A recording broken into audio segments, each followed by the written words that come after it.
ఈ రాబోయే పంచగ్రహ కూటమి సందర్భంగా ప్రపంచాన్ని శాసించే రాశులు కేవలం 5 రాశులండి.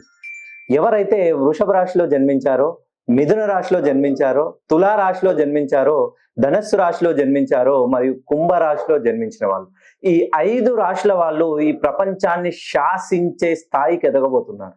ఎందుకనంటే 23 సంవత్సరాల తర్వాత 5 గ్రహాలు ఒకే కూటంలోకి వస్తున్నాయి. సో మకరంలోకి మళ్ళీ అద్భుతమైనటువంటి ఈ మాఘమాస ప్రారంభోత్సవంలో ఈ 5 రాశుల వాళ్ళు అద్భుతమైనటువంటి విజయాన్ని సాధించబోతున్నారు.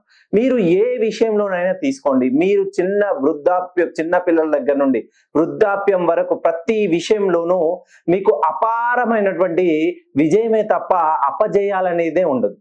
ఎవరైతే మెయిన్ గా నూతనంగా విదేశీ ప్రయాణాలు చేయాలనుకున్న వాళ్ళు, వ్యాపార ప్రయత్నం చేయాలనుకుంటున్న వాళ్ళు, ఉద్యోగ ప్రయత్నం చేయాలనుకుంటున్న వాళ్ళు, డబ్బులు ఇచ్చి తిరిగి రాకుండా అష్ట కష్టాలు పడుతున్న వాళ్ళు, ఒక్కసారి ఈ పంచగ్రహ కూటమి తర్వాత మీ జీవితంలో ఒక వ్యక్తి ద్వారా అనూహ్యమైనటువంటి మార్పు మీరు చోటు చేసుకోబోతున్నారు.